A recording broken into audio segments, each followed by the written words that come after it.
이 시간 우리에게 주신 하나님 말씀은 사무엘상 6장입니다. 사무엘상 6장 1절부터 19절 말씀입니다.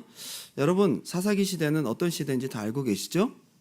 자기의 소견에 옳은 대로 행하였더라. 한마디로 지 멋대로 살았다는 거죠. 하나님 백성들이 가나안 땅에 정복한 약속의 땅을 유업으로 받은 하나님 백성들이 하나님 말씀대로 살았어요? 하나님 없이 살았다 이 말입니다. 하나님 없이, 약속도 없이, 말씀도 없이 그냥 살았다는 얘기입니다. 보통 일반 사람들은 고사하고 사사기 읽어보면 되게 답답하거든요. 와, 이런 일들이 있었어? 근데 거기에 소개되는 레위인들이 마지막에 등장해요. 자, 이걸 왜 그러냐 하면요, 일반 사람들은 말할 것도 없다 이 말이에요. 그 당시에 제사를 담당하던 레위인들이 이렇다라고 한다면 뭐 말 다 한 거죠. 사사기 말미에 미가의 신상 사건이 생깁니다. 에브라임 지역 사람들이 그 단지파가 미가의 신상을 집단으로 섬겨요. 우상 숭배를 했다는 얘기예요. 거기에 누가 개입이 되었느냐 하면 레위인, 레위 청년이 거기에 개입이 됐어요. 그리고 마지막에 레위인의 첩 이야기가 나옵니다. 그리고 베냐민 그 집합 가운데 그런 있었던 좋지 못한 이야기들로 말미암아 전쟁이 일어나요. 민족끼리. 그리고 베냐민 지파가 거의 몰살되다시피 합니다. 600명 남겨놓고 다 죽었어요. 그리고 또 여인을 취하는 방법도 희한하게, 아무튼 사사기를 읽어보면요, 하나부터 열까지 다 엉망인 거예요. 그런 시대였습니다. 심지어 사사기 말미에 엘리 제사장이 마지막, 그죠? 사무엘이 마지막 사사지만 왕정 시대로 넘어가기 전 마지막이 엘리 시대라고 볼 수 있는데, 가장 제사를 앞서서 해야 될 엘리 제사장 가문이 제사를 엉망으로 드리죠. 그러니까 사사기 시대 일반인들은 말할 것도 없다 이 말이에요. 그냥 그거는 말할 것도 없고 자기 멋대로 했고, 레위인들도 그랬고, 사무엘상 처음 보니까 제사장도 그랬다는 거예요. 시대가 어떤 시대입니까 지금? 얼마나 타락했는지를 보여주는 장면이 사무엘상 앞부분에 등장합니다. 자기의 소견에 옳은 대로 행했다. 자기 마음대로 했다는 겁니다. 자기 생각대로, 한번 따라합시다. 자기 기준대로, 자기 생각대로, 자기 보는 대로. 영어로는 보면 자기가 보는 대로 했다는 거예요. 눈에 보이는 대로 했다는 거예요. 하나님 말씀, 하나님 율법 없습니다. 없습니다. 자기들의 리더가 하나님이 아닙니다. 자기가 삶의 주인입니다. 결국 그들이 왕을 그토록 원했던 이유도 자기들을 위해서 존재하고 자기들의 권익을 보호해주고 자기들을 위해서 앞서서 자기들을 위해 싸워줄 수 있는 그런 리더십, 눈에 보여지는 리더십을 원했던 거죠. 하나님 말고. 거룩한 영적인 회복의 시대는 사무엘을 강렬히 기다리고 있었습니다. 아무리 선지자를 통해 말해도 듣지 않았던 타락한 엘리 가문이 전쟁으로 말미암아 비참하게 막을 내리고 하나님의 법궤가 빼앗기는, 블레셋 사람들에게 빼앗기는 사상 초유의 사태가 발생하게 되었어요. 이 완전히 진짜 부끄러운 일이 생긴 겁니다. 심지어 엘리 가문에 손주가 태어날 때, 그죠? 며느리가 아기를 낳으면서 이름을 뭐라고 지어요? 이가봇. 이 카봇이라는 단어가 하나님의 영광이라는 뜻이거든요. 예, 모세가 그 영광으로 인하여 성전에 들어갈 수 없었다. 그 히브리어 단어가 카봇이에요. 근데 카봇 앞에 이가 붙으니까 영광이 없어진 거죠. 부정접두어가 붙은 거죠. 이가봇. 하나님의 영광이 이스라엘을 떠난 겁니다. 오늘 본문은 그 법궤가 블레셋 땅에 들어가요. 자기들은 좋아하겠죠. 야, 예로부터 들었던 그 전설적인 신이 우리에게로 왔어. 이 사람들은 자기들의 다곤 신이 우세했기 때문에 야훼 신을 이겼다고 생각했던 거죠. 신들의 전쟁이니까요. 그 당시에는요. 그리고 심지어 다곤 신이 이겼지만 이 신도 세. 그래서 전리품대로 다곤 신 앞에 갖다 두고 우리는 두 신을 얻었으니 우리는 천하무적이야. 그러면서 굉장히 좋아했습니다. 그런데 그때부터 문제가 생깁니다. 다곤 신 앞에 신이시여 야훼 신을 갖고 왔습니다. 바쳐놨더니 웬걸요. 다음날 아침에 일어나 봤더니 다곤 신이 엎드러져 있어요. 목이 끊어져 있고 양팔이 끊어져 있어요. 그때부터 재앙이 생기기 시작합니다. 튜머, 이게 피부병이 될 수도 있고요. 굉장히 눈에 보여지는 이 독종 형상이라는 것을 만든 걸 보면 막 이렇게 부풀어 올랐던 것 같아요. 예. 사람들이 죽고 막 고통을 당하는 일들이 생깁니다. 이게 왜 이런 일들이 생겼냐? 법궤가 계속 있다 보니까 계속 문제가 생기니까 안 되겠다. 우리 여기서 다른 지역으로 보내야 되겠다 해서 다른 지역으로 보냅니다. 거기가 가드라는 곳이에요. 가드. 가드에서도 또 똑같은 일들이 생깁니다. 튜머가 막 생깁니다. 그리고 막 재앙이 일어납니다. 그래서 에그론 지역으로 보냅니다. 에그론 사람들이 왜 우리한테 그걸 보내? 안 받겠다고 얘기를 하는데 어쩔 수 없어요. 거기로 갔어요. 법궤가 가는 곳마다 재앙이 생깁니다. 그래서 블레 사람들이 야 이거 법궤 이거 갖고 온 거 우리 큰일 났다 이거 다시 돌려보내야 되는데 어떻게 돌려보내지? 라고 얘기하면서 오늘 스토리가 시작되는 거예요. 블레셋 사람들은 자신들이 전쟁에서 이긴 이유가 블레셋의 신인 다곤이 하나님보다 더 강하기 때문이라고 생각했습니다. 예. 신기한 것은 야훼 신을 모시고 왔잖아요. 그리고 자기 다곤 신이 무너지고 막 이것 때문에 재앙이 생기고 야 여호와 신이 이게 장난이 아니구나. 약한 줄 알았더니 엄청 세구나. 우리 신도 막 무너뜨리는구나. 깨달았으면 다곤 신을 버려야 되잖아요. 안 버려요. 적용이 참 희한합니다. 법궤 앞에 무너진 다곤신을 보면서 그 문지방에 다곤신의 머리가 떨어졌나 봐요. 그래서 이 사람들이 어떻게 적용을 하냐면 야 이제부터 다곤신의 머리가 닿은 이 문지방을 우리가 조심조심히 다녀야 돼. 그렇게 적용을 해요. 다곤신을 버려야지. 여호와 신이 세구나 돌아와야지. 적용을 이상하게 합니다. 끝까지 다곤신을 버리지 않습니다. 이런 걸 보면 오늘 현대인들이 코로나로 인해 속수무책으로 나자빠지고 2년이라는 긴 고통을 받고 있음에도 불구하고 하나님께로 돌이키지 않는 모습과 비슷한 것 같아요. 여러분 우리가 하나님 떠남으로 받게 되는 고통과 괴로움과 어려움들, 공고함들을 겪을 때에 블레셋 사람처럼 적용하면 안 되는 거죠. 빨리 하나님께로 돌아와야 되잖아요. 우상을 버려야 되잖아요.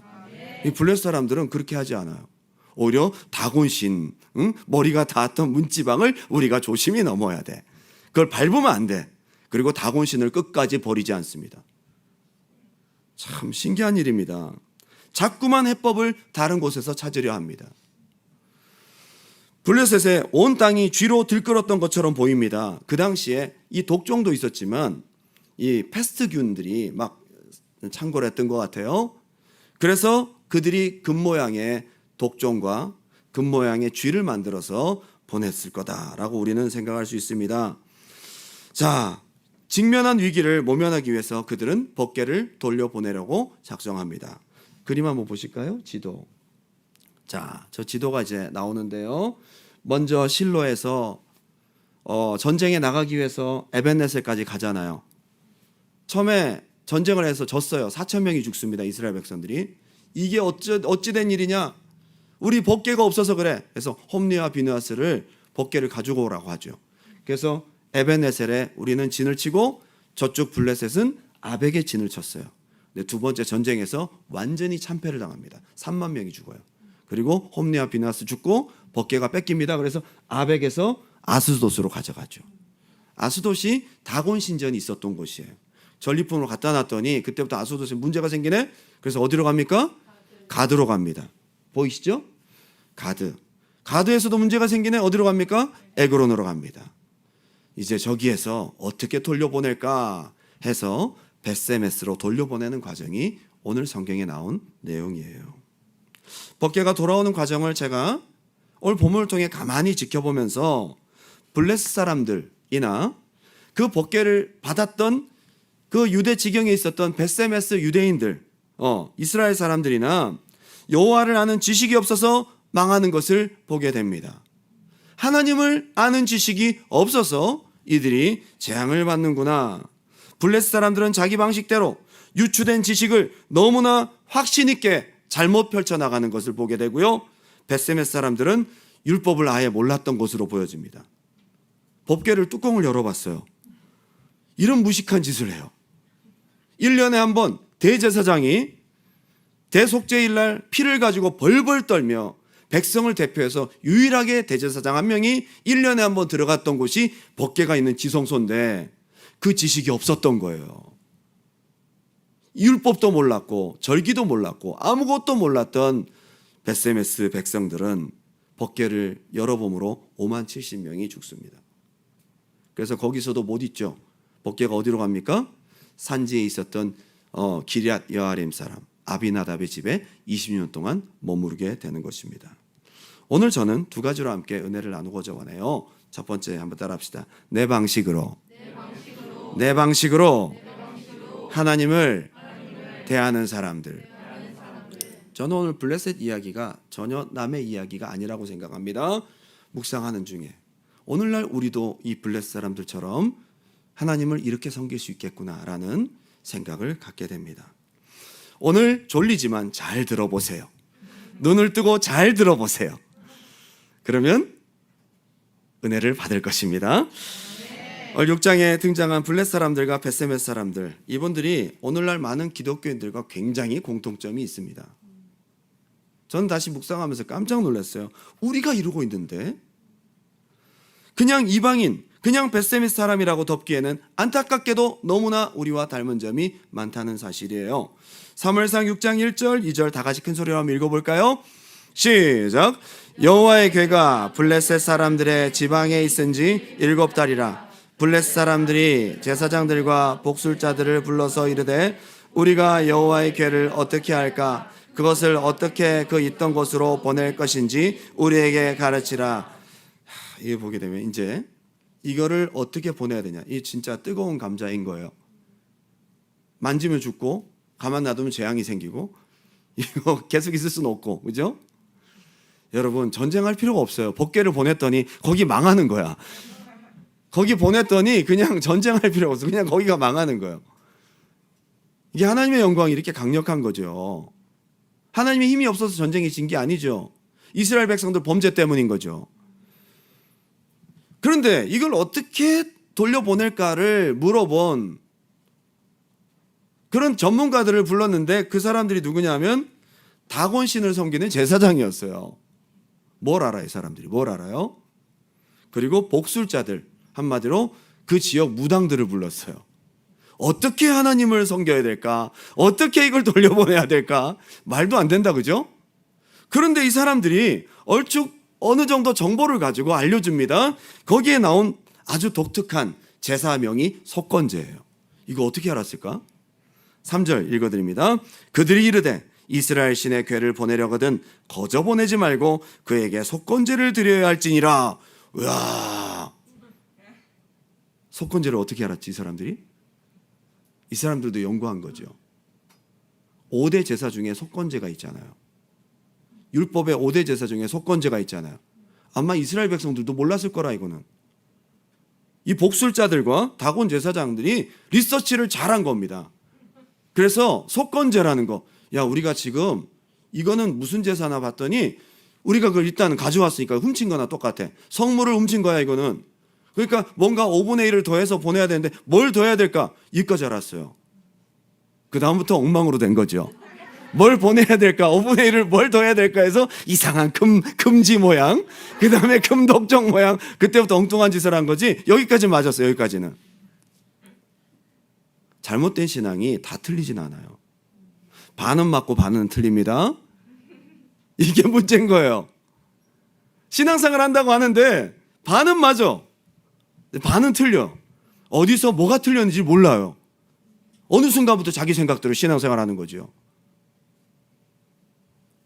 그런데 이제 4절에 나옵니다. 이제 여기까지 3절까지는 맞았는데 4절부터 불행해지죠. 그들이 이르되 무엇으로 그에게 드릴 속건제를 삼을까? 일단 이 사람들이 금이라는 거 알고 있었어요. 왜냐하면 성막이 전부 금으로 만들어졌잖아요. 게다가 하나님께서 금기물들을 사용하셨잖아요. 그래서 이거 금을 훔쳤기 때문에 금으로 갚아야 돼. 알고 있는 거죠. 이것까지만 하더라도 굉장한 지식이다, 그죠? 금을 훔쳤잖아요. 그러니까 금을 5분의 1을 더해서 갚아야 되는 거죠. 제가 볼 때는 독종 크기가 이만했던 것 같아요. 뭐 왕구슬만한 그냥 막 독종에다가 막 쥐도 막 거의 한 너구리만한 쥐를 만들었을 수도 있죠. 사이즈는 안 나옵니다. 굉장히 나름대로 신경 써서 5분의 1을 만든 거죠. 그죠? 그람수를 재가지고 만들었겠죠. 무엇으로 삼을까 했더니 이제부터 헛소리 하는 겁니다. 이르되 블렛 사람의 방백의 수요대로 금독종 5과 금쥐 5마리라야 하리니. 참 사람의 생각이 이렇게 엉뚱해요. 자기들이 독종에 의해서 고통당했대. 튜머 모양을 어떻게 사람들이 이제 환자를 많이 진찰해보고 사람들 보니까 뭐 어떤 사람들은 이렇게 생겼고 어떤 사람 2개가 붙었고 막 이런 여러 가지를 다 리서치를 해서 그래도 가장 공통적인 튜머의 모양을 만들었겠죠. 5개. 그리고 금쥐 5마리. 그 당시에 동시에 재앙이 같이 일어난 거죠. 여러분 애굽의 재앙들이 보면 독종 재앙도 있었잖아요. 그런데 짐승 재앙도 있었잖아요. 그죠? 쥐가 엄청나게 많았던 거죠. 그래서 전염병을 옮기면서 독종도 같이 있으니까 이 사람들이 살지를 못한 거죠. 너희와 너희 통치자에게 내린 재앙이 같음이니라. 자, 속건제까지는 맞았는데 중요한 것은 그걸 적용하는 방식에서 완전 자기들 마음대로 한 겁니다. 게다가 심지어 애굽 재앙까지도 염두에 둡니다. 왜? 애굽 재앙은 하나님이 하신 일이거든요.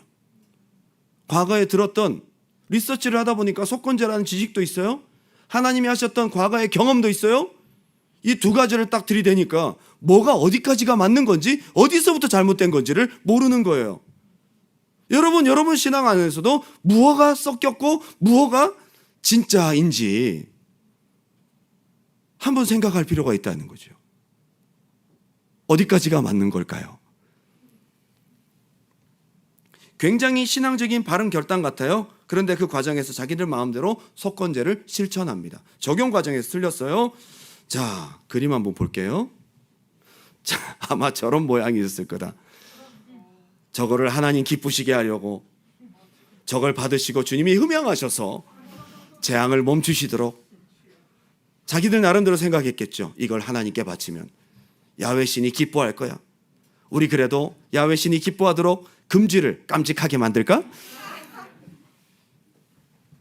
여호와께서 그 제물을 받으시고 흠양하시고 귀엽게 생겼구나. 금독종을 받으시고 아주 특별해. 이렇게 받으셨을까요? 엉뚱하게 우리 신앙대로 내 생각대로 집어넣어 놓고는 하나님이 받으실 거야. 이게 블레스 사람들인 거예요. 오늘날 어쩌면 우리와 좀 닮아 있어요. 여러분, 우리가 말씀을 다 안 지킨 것도 아니고 말씀을 알아요. 그리고 지금까지 애굽 재앙에 하나님이 하셨던 일들도 알고 있어요.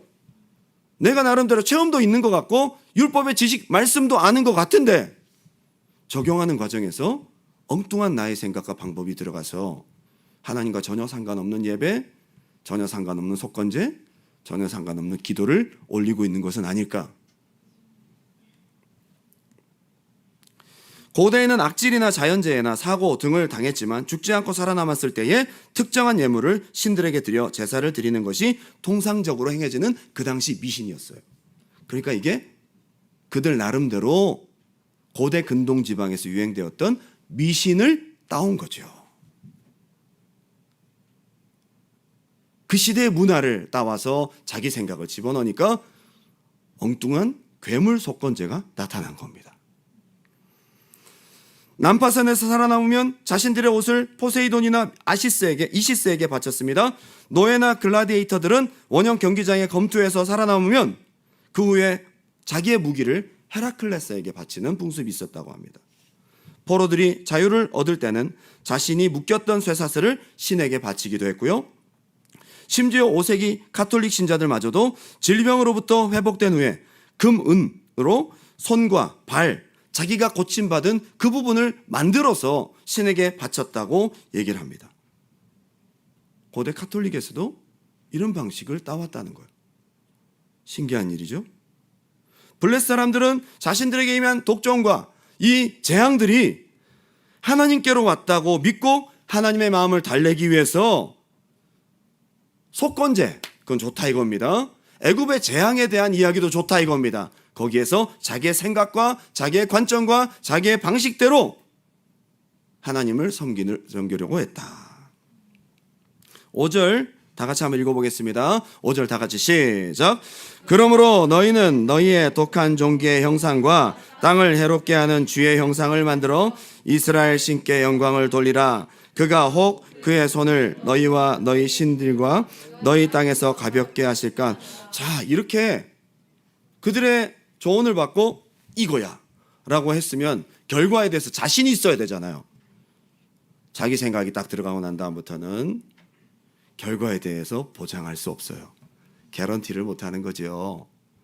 여러분, 우리가 뜻대로 신앙생활하면 우리가 좋고 편리하지만 결과를 우리가 확신할 수는 없는 거예요. 하나님 말씀대로 할 거였으면 끝까지 해야지. 아니, 이렇게까지 정성껏 그 많은 양의 금을 올려드렸으면 이스라엘 야훼 신이 확실하게 받으실 거야 라고 자신 있게 해야지. 왜 이렇게 자신이 없어요? 혹 그렇게 하실까? 혹 그분이 가볍게 하실까? 자기들 마음대로 해놓고는 결과를 장담하지 못하는 그들의 모습입니다. 이들의 모습이 오늘 많은 사람들의 신앙 유형과 너무너무 닮아 있다는 사실입니다. 어릴 때부터 다니던 교회 이렇게 예배해야 돼. 그게 또 말씀으로 틀린 것도 아니에요. 저렇게 기도해야 돼. 속건제는 또 알고 있어요. 게다가 애굽에서부터 행해졌던 과거의 교훈도 하나님의 역사도 전통도 알고 교회 생활도 알고 들은 간접 경험도 있어요.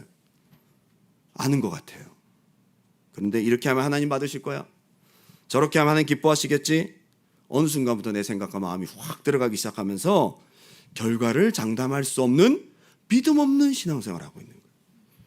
희한하게 여러분, 열심히 교회를 다니지만 기도의 응답에 대해서도 확신이 없고 내가 구원받았는지에 대해서도 확신이 없고 왜 결과를 장담하지 못한 신앙으로 살아가냐는 거죠. 어느 순간에 하나님 말씀이 아닌 내 생각과 내 방식과 내 전통과 나의 잘못된 미신이 들어가 있는 것은 아닌가 생각해 봅니다. 오늘 기도를 그렇게 하지 말라고 저는 말씀드리고 싶습니다. 남들이 하니까 기도는 해야 되는 거니까. 과거 엄마랑 부흥회에 참석해봐서 약간 뜨뜻미지근한 걸 경험해봤어. 애굽의 과거 이야기를 꺼내가면서 기도는 이렇게 하는 거 저렇게 하는 거라는 나름대로의 말씀의 정의를 갖고 있지만, 그러나 어느 순간부터 내 생각이 어디부터 들어갔는지 결과는 장담하지 못하는, 확신이 없는 신앙생활을 하고 있는 것은 아닌가. 저는 오늘 블레스 사람들을 우리 이야기로 적용하면서 여러분 우리의 마음을 바꿀 수 있기 바랍니다. 7절 다 같이 한번 읽어보겠습니다. 6장 7절 시작. 그러므로 새 수레를 하나 만들고 멍에를 메어보지 아니한 젖나는 소 2마리를 끌어다가 소의 수레를 메우고 그 송아지들은 떼어 집으로 돌려본. 이것도 아주 특별해요. 어느 순간부터 금독종, 그죠? 그 다음에 금쥐, 방식에 있어서 자기 생각이 딱 들어가고, 또 한 가지 이들이 펼쳐내는 방식 속에서 법궤를 어디에 실어요? 수레에 실었다. 틀린 거죠. 법궤는 어떻게 옮겨야 됩니까? 수레에 옮깁니까? 제사장들이 옮기는 거죠. 그거를 몰랐던 거죠. 이렇게 수레에 옮겨서 가니까 벳세메 사람들이 그거 그대로 받았고, 기럇 여아림 사람 아비나답도 그렇게 오는 줄 알아요. 그래서 나중에 다윗 시대 때 수레에 다시 실어서 가다가 소들이 뛰니까 덜컹거리는 거 막으려고 우사가 잡았다가 죽잖아요. 그렇게 옮기면 안 되는 거죠. 율법을 몰랐던 거죠. 더더욱 중요한 것은 멍에를 메어보지 아니한 젖나는 두 소. 멍에를 메어보지 않았던 게 굉장히 나름대로 자기들이 가장 생각한 가장 거룩한, 한마디로 얘기하면 이스라엘 백성들에게는 흠없는 숫소, 흠없는 수량, 그거를 자기들 나름대로 적용했는데 젖나는 암소. 참 비슷한 것 같은데 틀려요. 여러분, 우리의 생각이 비슷한 것 같은데 하나님 말씀과 다르다는 거예요. 이렇게 미묘한 차이 같잖아요. 우리 나름대로의 거룩의 기준인데 그건 말씀과 틀린 거예요. 젖나는 두 암소. 그리고 굉장히 여기에 중요한 이 사람들의 의도가 있어요. 자, 여러분 상식적으로 생각해 봅시다. 나름대로 거룩한 기준으로 젖나는 두 암소를 앞에 끌게 했지만, 그리고 새끼들을 떼어서 집에 돌려보냈는데 그 어미소가 새끼 있는 대로 가지 않겠어요? 이 사람들이 겉으로는 법궤를 돌려보낸다고 하면서 은근히 이 암소들이 자기 새끼를 보고 다시 돌아와 주기를 마음속에 바라고 있는 마음도 있는 거예요. 한번 따라합시다. 두 마음. 이 블레스 사람들 마음속에 두 가지 마음이 있는 거예요. 그래서 뭐라고 얘기해요? 아까 우리 성경 읽은 것 중에 보면요, 만약에 이렇게 했는데도 불구하고 얘네들이 똑바로 가면 이건 하나님이 우리를 치신 거야. 그렇게 될 가능성이 더 낮은 거죠. 일부러 자기들이 그 가능성을 낮춘 다음에 소들이 이렇게 돌아오면 저 신 때문에 좀 괴로웠지만 그걸 아니라고 합리화시켜서 어떻게든 다곤신과 야훼신을 우리가 다 가지고 싶은, 고생도 했지만 아니라고 나름대로 생각하고 싶은 두 가지의 마음이 있는 거예요. 이 사람들의 의도를 우리가 생각해 볼 수 있습니다. 하나님을 잘 섬기고 존중하는 것처럼 보이지만 마음속에는 여전히 자기 욕심이 있는 겁니다. 게다가 젖나는 암소를 새끼 떼어놓고 은근히 기다리면서 다시 돌아오면 그래, 이건 우연이야, 그러니 우리가 돌려보낼 필요가 없어 라는 것에 대해서 많은 사람들에게 여론을 조성하고, 좀 괴롭고 힘들었지만 이거는 야훼신이 한 게 아니야, 우연이야 라고 해서 그걸 가지고 싶은, 완전 겉다르고 속다른 신앙인 겁니다. 여러분, 이 블레스 사람들이 우리랑 조금 비슷한 것 같지 않아요?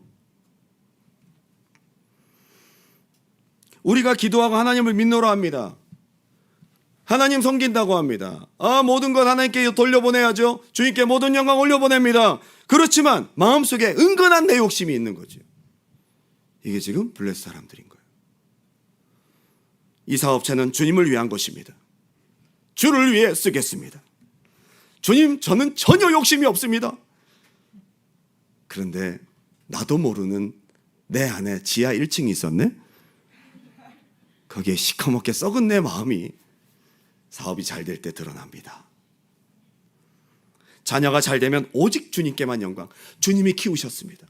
주님이 하셨습니다. 그렇지만 마음속 깊은 곳에는 잘 될 때 내 만족도 있잖아요. 내 욕심이 더 클 수 있잖아요. 내가 원한 대로 되었다라는 성취감이 있을 수 있잖아요. 확신이 없고 말씀에 근거가 없으니까 이들은 결과를 장담할 수 없습니다. 따라서 믿음 없는 불신앙은, 한번 따라합시다. 하나님을 시험하게 된다. 결국 자기들 마음대로 했다는 거 자기 양심이 벌써 증거합니다.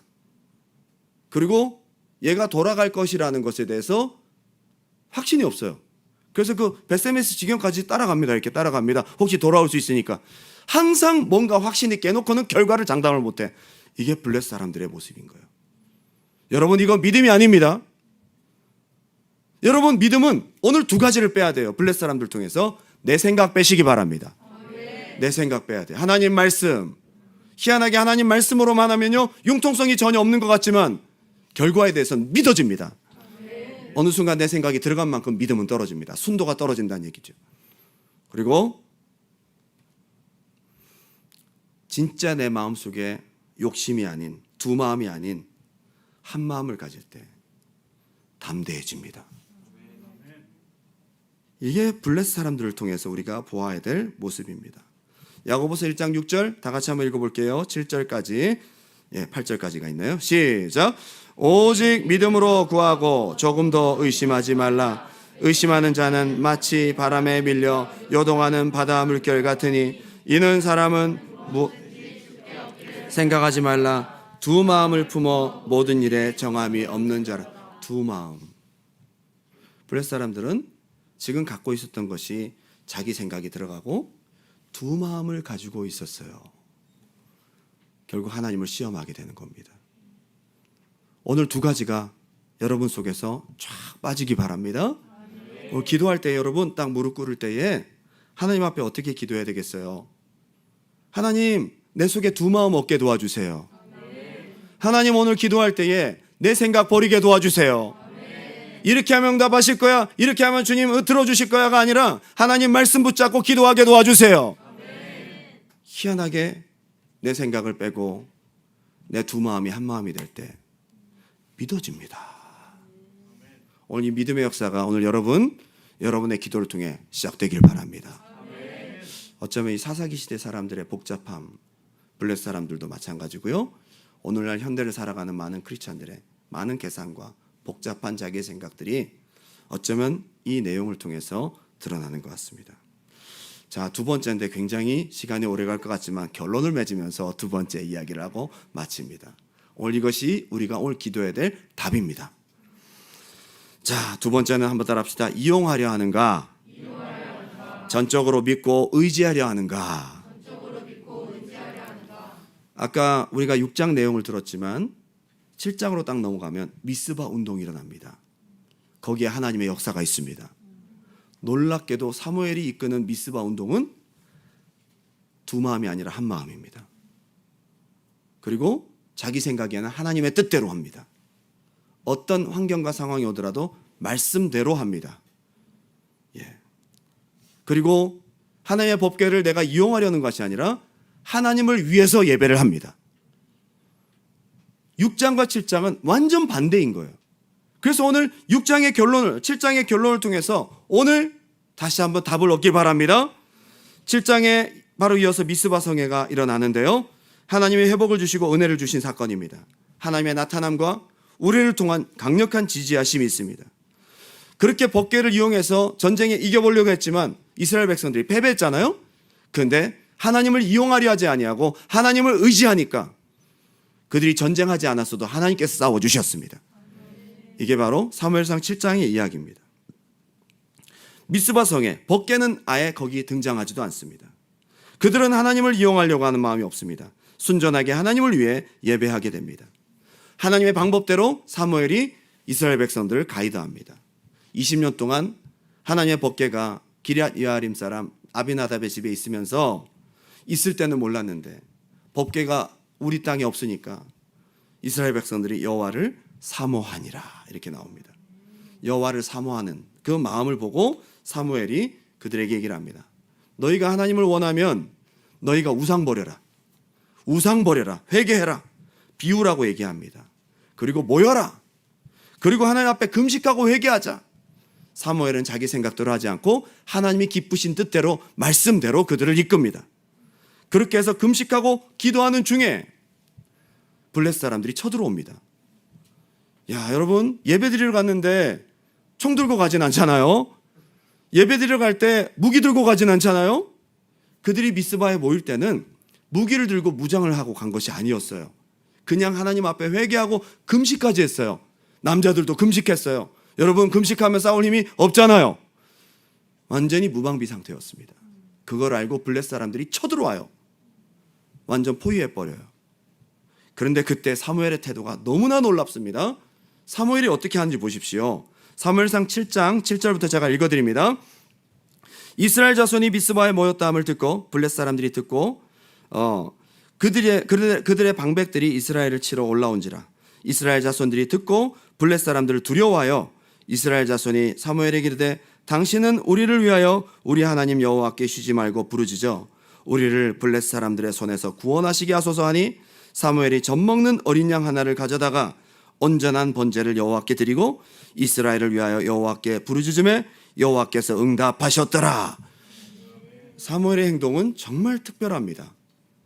여러분, 지금 무방비 상태로 블레셋이 쳐들어왔어요. 사무엘이 어떻게 합니까? 젖먹는 어린 양을 취해라. 자, 그 사람들이 양을 갖고 왔으면 모르겠는데 양을 갖고 왔는데 그중에 젖먹는 어린 양 찾기가 얼마나 어려워요. 미리 준비한 제물이면 모르겠지만 갑작스럽게 드린 예배였잖아요. 블레셋 사람들이 쳐들어와요. 근데 블레셋 사람들 때문에 사무엘이 흔들리지 않습니다. 누구에게 집중합니까? 하나님께 집중합니다. 이게 바로 하나님을 의지하는 모습입니다. 블레셋 사람들은 하나님을 이용해서 이기려고 했지만 사무엘은 오히려 그런 상황에서 하나님을 이용한 것이 아니라 하나님을 의지했습니다.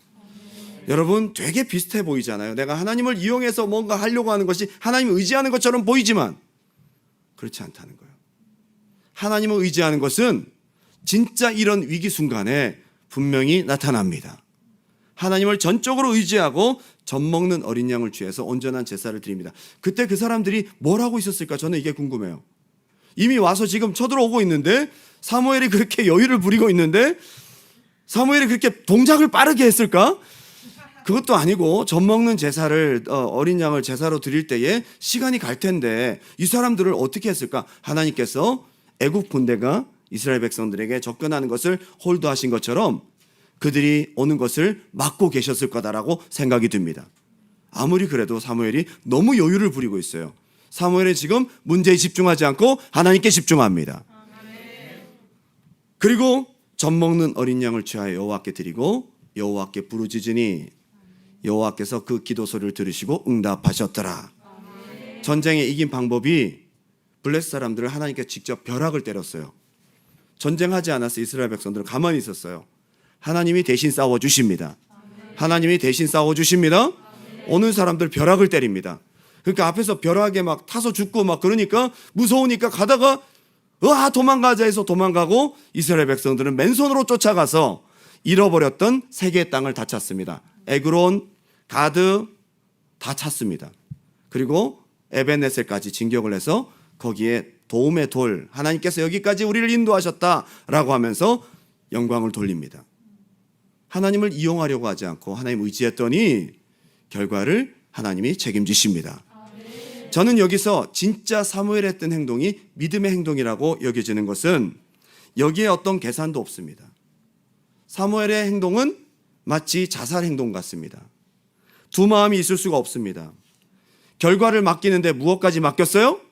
자기의 목숨까지 맡겼습니다. 블레셋이 오고 있는데 자기의 목숨까지도 하나님께 온전히 맡기면서 하나님께 집중하여 드린 모든 것을 맡겨드리고 올인한 이 신앙이 바로 믿음이라는 것입니다. 내 마음대로 내 생각 집어넣어 놓고 하나님 말씀과 상관없이 내 풍습과 내 전통을 집어넣어 놓고 그리고 두 가지 마음을 가지고 이렇게 될까 저렇게 될까 하는 생각들을 가지고 결과를 장담할 수 없는 것이 불신앙인 것처럼 계산하지 않고 하나님께 온전히 집중하고 결과를 온전히 맡기면서 한 마음으로 나아갔더니 이것이 믿음이라는 겁니다. 믿음. 오늘 여러분 속에 믿음이 있기 바랍니다. 여러분 속에 두 마음이 없기 바랍니다. 여러분의 생각이 들어가지 않길 바랍니다. 온전히 하나님 말씀대로, 그죠? 그리고 결과를 온전히 맡기는, 어느 정도로 사무엘과 같이 내 목숨까지도 하나님께 온전히 결과를 맡기는. 근데 놀랍게도 이때 1%의 의심도 안 들어요. 이때 진짜 믿음을 주세요. 오늘 이러한 기도를 하기 바랍니다. 이러한 기도를. 여러분 기도해 놓고는 마음속에 자꾸 노파심이 생기고 이렇게 될까 저렇게 될까 두 가지 마음이 생기고 마음속에 하나님 들으셨을까 안 들으셨을까 자꾸 두 마음이 생기고 이게 내가 하나님 영광이라고 했지만 나도 모르게 깨림직한 또 하나의 마음이 있는 것 같고 두 마음이 있고 여러분 이 마음이 한 마음으로 바뀌어야 돼요. 사무엘처럼. 오늘 여러분의 금독점과 금지는 무엇입니까? 내가 하나님 섬긴다고 하면서 섞인 나의 생각들을 오늘 주님 안에서 성령 안에서 다 뽑아내고 수술하고 한 마음으로 통일하여 사무엘과 같이 모든 것을 맡기고 나아갈 수 있는 이 밤이 되시기를 주님의 이름으로 축원합니다. 우리 마지막 찬양 올려드리고 오늘 한번 기도할게요. 오늘 이 마지막 찬양을 참 어렵게 골랐습니다. 여기 가사 가운데 이런 말씀이 있어요. 이런 찬양이 있어요. 우리에게 말씀하시고 우리를 가르치소서.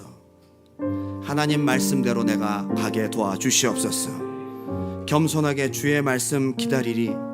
주님 손에 우리를 드립니다. 내 모든 결과를 주님께 100% 맡기고 하나님 말씀 붙잡고 나아가는 사무엘과 같은 결단과 은혜가 있기 바랍니다. 오늘 내 속에 블레셋과 같은 마음들, 복잡한 생각들 다 떠나가고 오늘 온전히 한 마음으로 주님께 나아갈 수 있기 바랍니다. 오늘 이곳에 오늘 이곳에 계신 성령님, 우리에게 말씀하시고 우릴 가르치소서. 닫힌 우리 마음 열어주시고 주의 빛으로 밝혀 우릴 인도하소서. 주님보다 앞서지 않고 겸손하게 주님의 말씀 기다리니 주님 손에 우릴 드립니다. 사랑으로 인도하소서. 다시 한번 고백합니다. 오늘 이곳에 우리 주님을 겨냥하길 원합니다. 하나님, 이 시간 우리의 복잡한 생각 마음 다 내려놓고 사무엘과 같이 주님께만 집중하기 원합니다. 닫힌 우리 마음 열어주시고 주의 빛으로 밝혀 우릴 인도하소서. 주님보다 앞서지 않고 겸손하게 주님의 말씀 기다리니 주님 손에 우릴 드립니다. 사랑으로. 마지막으로 고백합니다. 주님보다 앞서지 않고 주님보다. 하나님, 우리가 말씀 따라가기 원합니다. 내 생각 빼기 원합니다. 주여 도와주시옵소서. 겸손하게 주님의 말씀 기다리니 주님 손에 우릴 드립니다. 사랑으로 인도하소서. 다 같이 한번 기도하기 원합니다. 오늘 저도 블레 사람들을 보면서 저에게 발견한 많은 것들이 있었습니다. 나도 내 나름대로 이렇게 해야지 신앙이고, 이렇게 해야지 하나님 기뻐하시는 것이고, 이렇게 해야지 하나님 기뻐하실 거야. 나도 모르게 내 생각들이 많이 들어갑니다. 주님, 나 오늘 내 모든 생각과 자아와 계산과 내 속에 나도 모르는 두 마음들을 다 십자가에 못 박기 원합니다. 주여, 내 마음을 그렇게 만들어 주시옵소서. 믿노라 하지만 너무 복잡해. 믿노라 하지만 너무 내 생각이 많고, 말씀대로 신앙생활 한다고 하지만 말씀보다는 내가 너무 많아요. 결국 내가 신앙생활 한다고 하는 많은 것들이 나도 모르게 하나님 기뻐하지도 않는, 받지도 않으시는 금독종, 금쥐를 만들어내고 있다. 내 생각의 산물이라 이 말입니다. 예배 드린다고 하면서, 섬긴다고 하면서 수없이 복잡하게 들어와 있는 내 전통과 생각들 오늘 다 내려놓기 원합니다. 주님, 내가 주님 섬기고 주님이 나의 목적이라고 하면서 나도 모르게 내 속에 내 계산과 나 중심적인 내 욕심과 내 야망과 내 뜻이 없었습니까? 주여, 이거 다 내려놓기 원합니다. 주님 앞에 좀 순수하게 한 마음으로 나아가기 원합니다. 얼마나 순수하게요. 블레 사람들이 쳐들어와도 하나님이 목적인 거예요. 하나님만을 위하는 거예요. 그리고 내 목숨까지도 100% 그분의 손에 맡기고 결과를 100% 맡길 때에 놀랍게도 하나님이 역사하십니다. 여러분, 하나님께 믿고 맡긴다고 하지만 100%입니까? 그 빈 몇 프로를 오늘 다 채우세요. 주님의 안에서 두 손 번쩍 들고 간절한 마음으로 100% 맡기게 도와주시옵소서. 나도 모르게 있는 하나님을 시험하는 마음과 두 마음과 결과에 대한 높아심들 다 내려놓습니다. 주님 역사하여 주시옵소서. 우리 주님 앞에 뜨겁게 주님의 이름 한번 부르고 기도합니다. 주여!